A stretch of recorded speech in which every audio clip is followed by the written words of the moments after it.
ये गलत दिशा का पानी आपके मनोबल को जब खाएगा तो आप चाहे कितने ही काबिल क्यों ना हो, आपके घर में चाहे कितने ही लोग हों जो आपको करेज दे रहे हों, ये किसी न किसी तरीके से आपके घर में ऐसी व्यवस्था क्रिएट कर देगा कि कोई ना कोई व्यक्ति आपके घर में सुसाइड कर लेगा या फिर होपलेस होकर अपनी चीजों से पीछे हट जाएगा। आप किसी को धन देंगे लेकिन आप उससे धन मांग नहीं पाएंगे मारे संकोच के। क्यों? क्योंकि आपके मन में एक फियर फोबिया रहेगा 24 घंटे कि कहीं ऐसा ना हो मेरा ये रिश्ता खराब हो जाए, कहीं ऐसा ना हो कि ये व्यक्ति आपको उल्टा डांटने लगे या मारने ही ना लगे।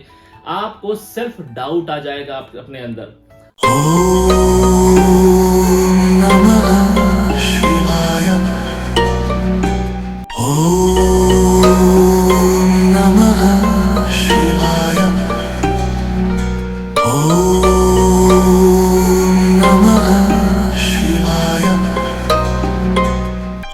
जीवन में आ रही कोई भी ब्लॉकेज, चाहे वो धन से रिलेटेड हो या फिर कैरियर स्टैग्नेशन हो, रिश्तों में फंसी कोई फुसफुसाहट हो या आपके जीवन में चल रहा कोई ऐसा इम्तिहान हो जहां पर आप स्टक हो। ब्लॉकेज एक ऐसा सबक होता है हमारे जीवन में जहां पर हम चाह कर भी आगे नहीं निकल पाते हैं, गोल गोल घूमते रहते हैं। अब वजह क्या है ये आप नहीं समझ पाते हैं। क्या आपको पता है ये वजह हो सकता है आपके घर की हो, आपके रूम की हो, आपके ऑफिस की हो। क्योंकि हमारा जो जीवन चलता है वो एनर्जी के फ्लो पर चलता है। इस एनर्जी से हम भी ड्रिवन होते हैं और हमारा घर भी, हमारे कर्म भी और हमारी सोच तक, ये सब कुछ हम एनर्जी के थ्रू ड्रिवन करते हैं। यही एनर्जी का जब समावेश बिगड़ता है, जब चैनलाइजेशन रुक जाता है, तब हमारे जीवन में ब्लॉकेजेस आती हैं। आप सोचिए कि अगर आपके घर में कोई भी ऐसा सोर्स है हवा पानी का जहां पर वो ब्लॉक हो जाए तो क्या होगा? तो होगा ये कि जहां पर आपके घर का पानी निकलना चाहिए वहां पे नहीं निकलेगा, वो दूसरा सोर्स बनाएगा। हो सकता है वो जो दूसरा सोर्स बनाए उससे आपके घर में प्रॉब्लम आए। ठीक इसी तरीके से हमारे जीवन में एनर्जी का चैनलाइजेशन होना बहुत ज्यादा आवश्यक है। एनर्जी क्या? एनर्जी वो जिसके द्वारा हम चलते हैं, हमारी मानसिकता चलती है, हमारे काम चलते हैं। ये एनर्जी अगर ज्यादा हो जाए तो भी दिक्कत, और ये एनर्जी अगर कम हो तो भी दिक्कत। इस एनर्जी को न्यूट्रल रखना और चैनलाइज करना समय समय पर ये बहुत आवश्यक है। जिस तरीके से हमारे जीवन में भिन्न भिन्न प्रकार की दशाएं आती हैं ज्योतिष में, उसी तरीके से हमारी रिक्वायरमेंट समय के आधार पर बदलती रहती है। अगर आज के समय में आप कुछ चाहते हैं तो हो सकता है 2 साल बाद या 5 साल बाद आप कुछ चाहे। आपका जीवन एक चीज पर कभी भी स्टक नहीं रहेगा। एक चीज से हमारा अभिप्राय यह है कि आपकी सोच कभी भी एक चीज पर नहीं रुकेगी। उम्र के पड़ाव के साथ साथ आपकी मानसिकता भी बदलेगी, आपकी सोच भी बदलेगी और आपके चुनाव भी बदलेंगे। ये जो बदलाव आ रहा है आपके जीवन में, क्या आपको पता है ये बदलाव जो भी आ रहा है, जिस भी संबंध में आ रहा है, आपके रिलेशन के थ्रू आ रहा हो या फिर आपके ऑफिस में प्रमोशन के थ्रू आ रहा हो, धन से रिलेटेड आ रहा हो, फैमिली प्लानिंग से रिलेटेड आ रहा हो, लेकिन अगर आपकी इच्छा नहीं पूरी हो रही है वहां पर, तो गलती किसकी है? गलती है ऊर्जाओं की। आप उन ऊर्जाओं को नहीं समझ पा रहे हैं। जब आप उन ऊर्जाओं को नहीं समझेंगे तो प्रॉब्लम किसे फेस करनी होगी? आपको ही। आज के वीडियो में आप ये जानेंगे कि आप अपने घर की ऊर्जाओं को किस तरीके से संतुलित करके अपने जीवन को सरल और सुगम बना सकते हैं। Welcome celestial seekers to the cosmic journey where the stars align and destinies unfold. मैं यहाँ हूँ ताकि ब्रह्मांड के रहस्यों के माध्यम से आपको गाइड कर सकूं और ज्योतिष के ज्ञान से आगे का मार्ग प्रकाशित कर सकूं।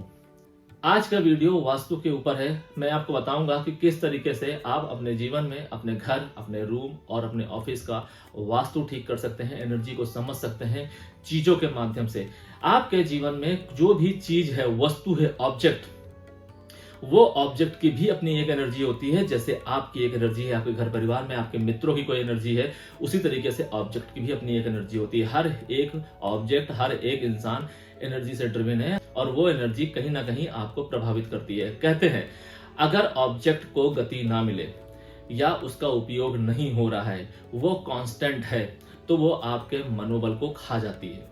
स्टैग्नेशन का सबसे बड़ा उदाहरण है ऑब्जेक्ट। इन ऑब्जेक्ट को अगर चलायमान किया जाए, इनकी ऊर्जाओं को संतुलित किया जाए, तो आपके रुके हुए काम स्वतः ही बन जाते हैं। अभी हम समझते हैं कि किस तरीके से ये ऊर्जाएं आपको ऑपरेट करती है। आप अपने घर में देखिए, अगर आपके घर में कोई भी इलेक्ट्रॉनिक का सामान खराब है तो आपके जीवन में जरूर मेंटल फॉग होगा, कंफ्यूजन होगा और आपका मोटिवेशन ड्रॉप होगा। आपको समझ में ही नहीं आएगा कि आपको करना क्या है। आप गोल गोल घूमते रहेंगे, आपके मन में कंफ्यूजन चलता ही रहेगा। मेंटल फॉग की वजह से आप कभी सोचेंगे आपको जॉब करनी है, कभी बिजनेस करना है, यही सेम चीज रिश्तों में होगी। हर एक चीज में यही एक साइकिल चलती रहेगी। इसके उपाय के तौर पे आपको क्या करना चाहिए, अगर आपके घर में कोई भी इलेक्ट्रॉनिक सामान खराब हो जाता है तो या तो उसको अपने घर से बाहर कीजिए, नहीं तो 7 दिन के अंदर उसको रिपेयर कराइए। अगर आप ऐसा करेंगे तो जो मैंने समस्याएं बताई हैं, यानी कि मेंटल फॉग, कंफ्यूजन, इनसे रिलेटेड आपके जीवन में क्लैरिटी आएगी और आपका जीवन ब्लॉक नहीं होगा।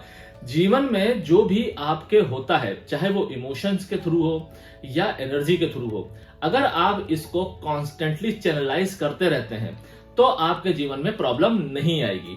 लेकिन अगर आप इसको चैनलाइज नहीं करते हैं, जैसे अगर आपके घर का इलेक्ट्रॉनिक सामान खराब हो गया है और आपने उसको लालचवश रखा हुआ है, ना तो आप उसे रिपेयर करा रहे हैं, ना तो उसे बाहर फेंक रहे हैं। रिपेयर आप इसलिए नहीं करा रहे हैं क्योंकि आपको उसकी जरूरत नहीं महसूस हो रही है, फेंक आप इसलिए नहीं पा रहे हैं क्योंकि आपके अंदर मोह चढ़ा हुआ है। बस इसकी वजह से आपके जीवन में आ गया कंफ्यूजन। अब ये कंफ्यूजन ड्रिवन करने लगेगा आपको। जब ये कंफ्यूजन आपको ड्रिवन करने लगेगा, आप स्टक हो जाएंगे और इसी वजह से आपके जीवन में प्रॉब्लम आएगी। दूसरी क्या चीज होती है, दूसरी होती है गलत दिशा में मिरर का प्लान करना। आपको पता है कि अगर आपके घर में मिरर है, मिरर जो है वो आपके घर की ऊर्जा को मल्टीप्लाई करता है, जस्ट डबल कर देता है। और अगर यही मिरर गलत दिशा में लगा हो तो वो नेगेटिविटी को भी मल्टीप्लाई कर देगा। मोस्टली मिरर अवॉइड करने वाली जो जगह है वो है आपके काम करने की जगह और आपके सोने की जगह पे। अगर आपके बेड के सामने शीशा लगा हुआ है, मिरर है, तो आपको अवॉइड करना चाहिए। अगर आप मिरर के सामने बैठकर कोई भी ऑफिस वर्क करते हैं या घर पर कोई कार्य करते हैं तो आपको अवॉइड करना चाहिए, क्योंकि मिरर के सामने अगर आप काम करेंगे तो वो आपकी थकान को मल्टीप्लाई करेगा। उसी तरीके से अगर आपका बेड मिरर के सामने होगा तो आप चाहे कितनी नींद ले लें, आपको नींद के बाद भी थकान लगेगी, ओवर थिंकिंग होगी और आपका मोटिवेशन ड्रॉप होगा, सेल्फ डाउट आएगा। आपको इससे बचना चाहिए। क्या करना चाहिए आपको जब आप सोने जाएं या काम करें तो मिरर को कवर कर दें या तो उसकी दिशा बदल दें। अगर आप ऐसा करेंगे तो जो चीजें मैंने बताई हैं इनसे रिलेटेड आपको अवश्य राहत मिलेगी। और भी दिशाएं होती हैं जहां पर मिरर का ध्यान रखा जाता है, मगर यहां पर मैं आपको वो चीजें बता रहा हूं जो ज्यादातर घरों में देखी जाती हैं। बेड के सामने शीशा और काम करते वक्त जो आपकी सिटिंग बेंच है उसके सामने शीशा, तो इसको आपको अवॉइड करना चाहिए। तीसरी कौन सी चीज है, तीसरी है घर में सूर्य की रोशनी नहीं आना, यानी कि जिस रूम में आप हैं वहां पर रोशनी नहीं आना। अब वो रोशनी ना तो डायरेक्ट आपके रूम में आ रही है ना ही इनडायरेक्ट आ रही है, और उसके ऊपर आपने घर में हैवी कर्टन लगा दी, यानी कि डार्कनेस को आपने ओवर कर दिया है। अब इससे क्या होगा, इससे आपके जीवन में करियर से रिलेटेड दिक्कतें आ जाएगी, आपको ग्रोथ नहीं मिलेगी और आपको इज्जत नहीं मिलेगी, आपके लॉसेस ज्यादा होंगे। इससे आपको बचना चाहिए। क्या करना चाहिए आपको अपने घर में मिरर इस तरीके से प्लान करना चाहिए जिससे सूर्य की रोशनी डायरेक्ट या इनडायरेक्ट वे में आपके रूम में कम से कम दिन के 40 मिनट तो रहनी चाहिए। अब ये 40 मिनट अगर आप मैनेज कर लेते हैं तो वेल एंड गुड। आपके रूम का अगर वास्तु खराब भी होगा तो ठीक होने लगेगा, लेकिन अगर ये रोशनी डायरेक्ट सोर्स से आ सकती है थ्रू आउट द विंडो और आपके घर में डार्क पर्दे लगे हैं, कर्टन्स लगे हैं, तो उसको आप लाइट कर दीजिए। ऐसा करने से भी आपके रूम का वास्तु ठीक होगा और आपके ऑफिस से रिलेटेड, ग्रोथ से रिलेटेड जो भी चीजें स्टक होंगी, जहां पे आप फंसे होंगे, आप काम बहुत ज्यादा करते होंगे लेकिन आपको नेम नहीं मिलता होगा, आप काम करते होंगे और तारीफ आपके कलीग की होती होगी, इससे आप बच जाएंगे। तो आपको आज से ही अपने घर में सूर्य की रोशनी का डायरेक्ट या इनडायरेक्ट प्रबंध करना चाहिए। अगर इन केस आपका घर इस तरीके से डिजाइंड है कि सूर्य की रोशनी आ ही नहीं सकती है तो आप एटलीस्ट एयर फ्लो इस हिसाब से बनाइए कि आपके रूम में नेचुरल हवा आए और एक साइड से आकर दूसरी साइड से निकल जाए। ऐसा करने से भी आपको काफी हद तक राहत मिलेगी। मैं ये नहीं कह रहा हूं कि आपको 100% राहत मिलेगी, 100% राहत आपको तभी मिलेगी जब सूर्य की डायरेक्ट या इनडायरेक्ट रोशनी आपके रूम में आएगी। चौथी कौन सी चीज है, वाटर। अगर आपके घर में वाटर की दिशा अगर ठीक नहीं है तो कहते हैं जो जल आपको जीवन देता है वही आपके मनोबल को खा जाता है। ये गलत दिशा का पानी आपके मनोबल को जब खाएगा तो आप चाहे कितने ही काबिल क्यों ना हो, आपके घर में चाहे कितने ही लोग हों जो आपको करेज दे रहे हों, ये किसी न किसी तरीके से आपके घर में ऐसी व्यवस्था क्रिएट कर देगा कि कोई ना कोई व्यक्ति आपके घर में सुसाइड कर लेगा या फिर होपलेस होकर अपनी चीजों से पीछे हट जाएगा। आप किसी को धन देंगे लेकिन आप उससे धन मांग नहीं पाएंगे मारे संकोच के। क्यों? क्योंकि आपके मन में एक फियर फोबिया रहेगा 24 घंटे कि कहीं ऐसा ना हो मेरा ये रिश्ता खराब हो जाए, कहीं ऐसा ना हो कि ये व्यक्ति आपको उल्टा डांटने लगे या मारने ही ना लगे। आपको सेल्फ डाउट आ जाएगा अपने अंदर। तो इस सेल्फ डाउट से बचने के लिए, अपने आप को मोटिवेटेड रखने के लिए, अपने घर के लोगों को बचाने के लिए आपको क्या करना चाहिए? आपको वाटर को स्टेबल करना चाहिए। साउथ वेस्ट में कभी भी पानी का फ्लो नहीं होना चाहिए, पानी की व्यवस्था नहीं होनी चाहिए। पानी के लिए सबसे अच्छी व्यवस्था होती है नॉर्थ और नॉर्थ ईस्ट और ईस्ट। इन दिशाओं में अगर आप पानी की व्यवस्था करेंगे तो ये आपके ग्रोथ के रास्ते खोलेगा, आपको मोटिवेटेड रखेगा। इसके साथ साथ अगर आपके ऊपर कोई ग्रह बाधा होगी नेगेटिवली, जैसे कि अगर आपकी कुंडली में कोई योग है एक्सीडेंट से रिलेटेड, तो भी आप बच जाएंगे। वो एक्सीडेंट तो होगा लेकिन आपको कोई बड़ी चोट नहीं आएगी, एग्जीक्यूशन होगा। क्योंकि हमारी कुंडली में अगर कोई भी इवेंट लिखा है वो इवेंट होना है, उसको टाला नहीं जा सकता है, मगर उसके थ्रू जो हमें फायदा या नुकसान होता है उसको हम बढ़ा और घटा सकते हैं। ये मैंने आपको पिछले कई वीडियो में बताया है और यही एक अटल सच है। अगर कोई ज्योतिषी आपको ये बोलता है कि आपके जीवन में आने वाली घटना को वो टाल देगा तो ये एक मिथ्य है। क्योंकि अगर हमारे हाथ में किसी भी इवेंट को टालना होता, उसको पोस्टपोन कर देना होता, तो हम भगवान बन चुके होते। लेकिन हम भगवान नहीं है। ज्योतिष सिर्फ आपको मार्ग दिखाता है, ज्ञान देता है, ताकि आपको पता रहे कि आप करना क्या है और कैसे करना है। जिससे क्या होता है, जिससे आपके जीवन में अगर कोई नेगेटिव चीज आ रही होती है तो आप उससे बच सकते हैं, और अगर कोई पॉजिटिव चीज आ रही है योग के थ्रू तो आप उसको मल्टीप्लाई कर सकते हैं। यही है ज्योतिष और वास्तु। पांचवी क्या चीज है? पांचवी है आपके घर में रखी हुई किताबें। अब ये किताबें आपके करियर से रिलेटेड हो सकती हैं, पढ़ाई लिखाई से रिलेटेड हो सकती हैं, और आपके धर्म ग्रंथ भी हो सकते हैं। अगर आपके घर में ऐसी किताबें हैं जिसे आप नहीं पढ़ रहे हैं और वो धूल खा रही है, तो आपको इससे बचना चाहिए। इससे क्या होगा? इससे करियर स्टैग्नेशन आएगी, ग्रोथ रुकेगी और ओवर थिंकिंग की एक साइकिल बनेगी, नेगेटिव थॉट की एक साइकिल बनेगी। यानी कि आपको अपने ऊपर इतना डाउट आ जाएगा कि आप सोचते रहेंगे। कोई भी व्यक्ति आपसे कुछ कहकर चला जाएगा और आप पूरा दिन उसके बारे में सोचते रहेंगे नेगेटिवली, पॉजिटिव नहीं सोच पाएंगे।